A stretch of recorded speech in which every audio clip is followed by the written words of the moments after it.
If we miss any bleeping and you hear something, that's on you. Don't finish this video if you have not seen the movie.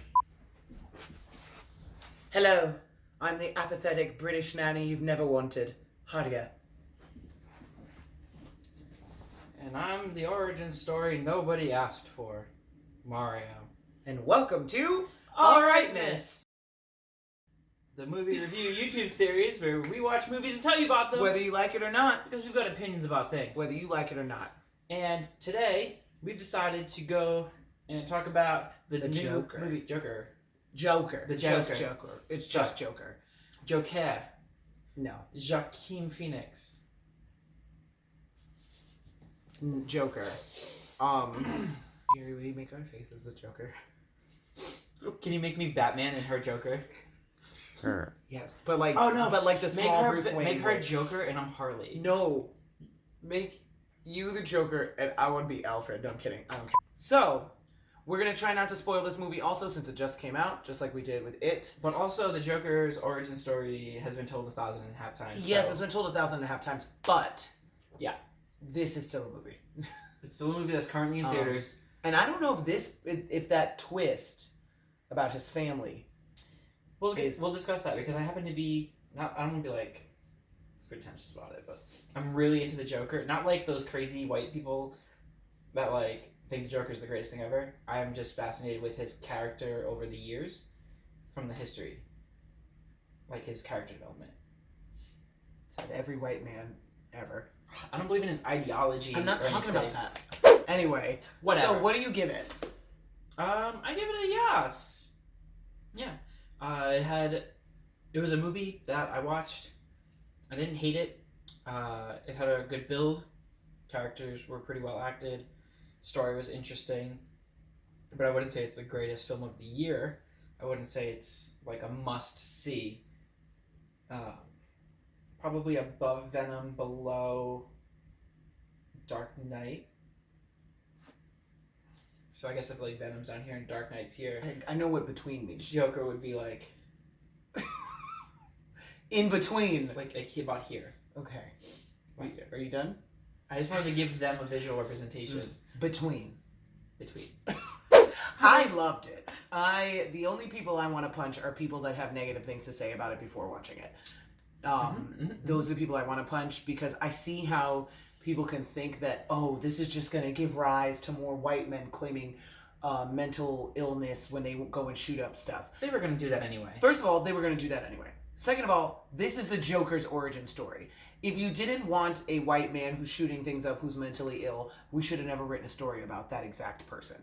Yeah. So this is no more influential than The Purge, than any movie than any of the Saw movies. Like, this is no more. Yeah. I think because of what's going on today, people are feeling very sensitive about it, which is totally valid. Your feelings are valid. Oh, yeah. But if you're going to shit on people who liked the movie, which I have friends who have done that, and they have no idea what the movie's about, they've already vowed not to see it, you know exactly who the fuck I'm talking about. Because I called you out, and I was drunk when I did it. And I still mean it. But I said what I said. I said what I said. But basically, those are the only people I want to punch. I loved it. I thought it was, I mean, yeah, it is kind of like a Taxi Driver remake, but, and clown makeup. But I loved it. I saw it twice. The first time I saw it, I had been drinking all day, so I wasn't sure if I liked it, because the first time I watched it, I was still also kind of like, oh God, if I like this, and it's exactly what everybody claimed it is, I'm going to be part of the problem. Am I going to be part of the problem? Yeah. Yes. And that's how I felt, and because like there were parts where I was like, oh my God, I feel bad for liking this. Oh my God, I like this. Oh no, I hate this. And then the second time I watched it, I wasn't drunk. I had a beer with me while I was watching it, and I loved it. I really enjoyed it more the second time, also because I got to look at more stuff that was going on. Yeah. The only thing is, it is tough to watch. Yes. Even the second time, knowing when he's going to get beat up, knowing when somebody's going to be shot, knowing when whatever any kind of violent act is going to happen, I still cringed. Yeah. Because it was more realistic than most violence in movies, if that makes any sense. What I really liked about it was yeah, they kind of made you like feel for him, but they grounded it so well in realism that you were like, oh yeah, like you're with him on this journey. Yeah, because they did it so you could make up your own opinion about him. Because I know some people that watched it, they were like, they do not make you like him, you don't like him, you don't like him. I liked it. I liked him. I did too. I thought when I felt bad about it. Especially when I still don't know if that part of him going to the show and he says, I love you, Murray, or whatever, what's his name's character is. Yeah. What is it? Who was it? Murray. Yeah. No, was it Robert De Niro? Robert De Niro. I always want to call him Al Pacino because they're the same. They're very similar, but they hate each other. They hate each other, I know, and that's why I can't figure out which one is which. Because they're never together. Yeah. And so I can't figure out, like, if y'all would just stand next to each other once, please. They're never together in the same room, so you can't determine they might be the same person. That might be why they pretend they hate each other. So you never have to see them, so whoever it is, Michael Moore, just putting on their costumes like in that episode of Family Guy. This movie, I think, is a good commentary on what happens when you don't have access to good health care, especially good mental health care, because he was in mental health care with the system. What happens if you don't continue going to therapy, whether it's good or not. Over-medicating, under-medicating, because he also brings attention to that. Genuine lack of empathy towards the mentally ill. Yeah, when he says the funniest part about having mental illness is people expect you to act like you don't. Like, that's another reason I felt for him, because I was just like, everybody keeps putting these impossible standards on him that he literally cannot reach because of his mental status. There is a twist about his family, which I'm not going to say. But we can say it, but Jerry can do that. Can spoiler alert it out. Can you do that, Jerry? Yes. The fact that have you seen it? No. Okay, then I don't want to. Oh my God, Jerry, are you gonna see it? Probably not. Okay, are you sure? Fuck you then. Yeah. Okay. Might be his brother. About this. Well, first, what are we gonna give it as an Alrightness rating? I give it an all right. I think everybody should see this. I think it is a must see. I don't know if it's the best movie of the year because there were other movies that came out that I loved more than this, but still loved. But I do think it's a must see, strictly because it was so controversial that I don't want to hear what anybody has to say until they've seen it. Your opinion is invalid.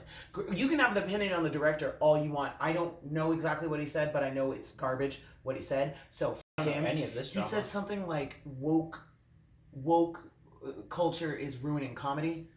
But honestly, also, if he's at the top of your shit list for this year, you got a lot of problems. There's so many other people who need to be at the top of your shit list. Because, old comedians are going to feel that way. I'm not surprised by it anymore. I don't care. I don't listen to their shit. I watched this movie before I even knew who this director was. I've never heard of this person. I'm sure they've made movies. His name starts with a T. That's as far I got. T something. Like T Swift? Oh, God. But like, so it's like it's like that. It's like because he didn't, as far as I know, from what I've heard, he hasn't slept with children. He hasn't, said anything racist. It hurts that he said, well, culture is ruining comedy, because basically that means I can't make fun of the people I want to make fun of. Yeah. And that he has the capacity to be sexist, pedophilic, and racist. Yeah.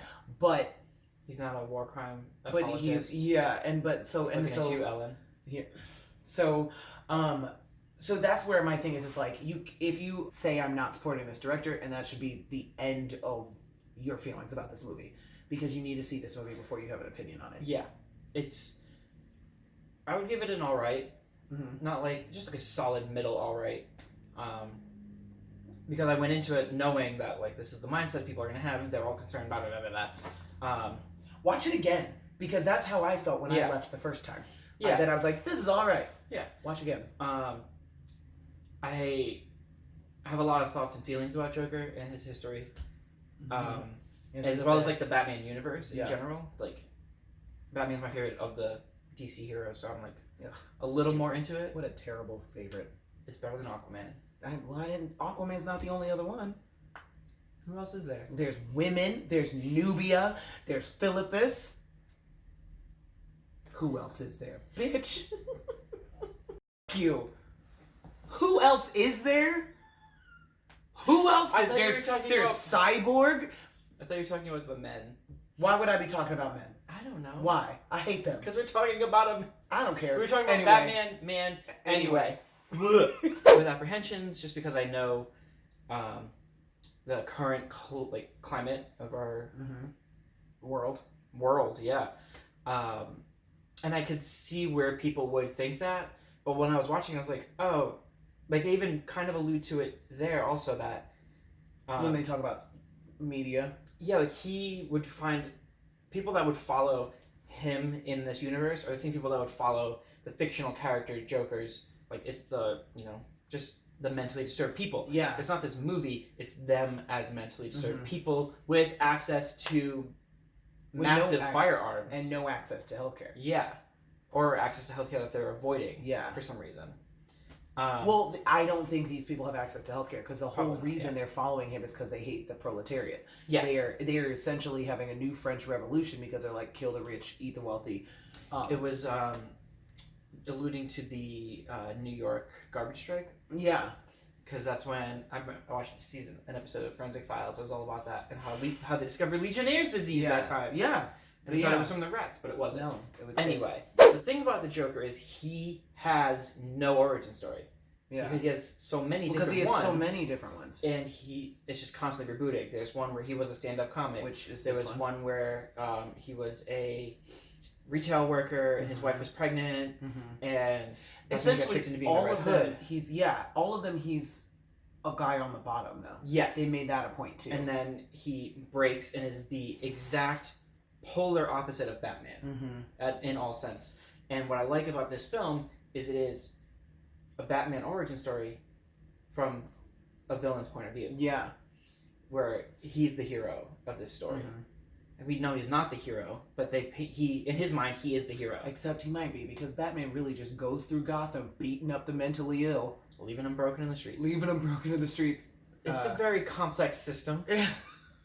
Also, the only thing I will say that I didn't like about this movie is why we're both his therapists. I know in the end of the movie the therapist is a black woman, and that's because in one of the origin stories she is the one that he kills. Yeah. But why are both of them black? It ain't our job to fix white men. And the girl he falls in love with is black. Well, that's because there's a black Harley. There is. Yes, and she is played by Janae Smollett in the new movie. Except her hair isn't in orange afro puffs, and I'm mad about that. Okay. But there is a black Harley. There's a whole bunch of them. Oh. But there's a black Harley. Yeah, he works his way through Harleys. I remember there was a comic where he locks up Harley Quinn, and she's surrounded by all these corpses. He's like, oh, did you think you were the only one? Yeah. Or, the first one? Yeah. Or whatever. Point is, Joker is a psychopath who does not have feelings or meaningful connections with people and just uses them to advance himself. So the way I saw it, Jerry, your fingers are so rectangular and dark. How are your nails that straight? I cut it? They're perfect. Do you cut them with a straight edge scissor? No, also it just there's a fairy tales for every child. The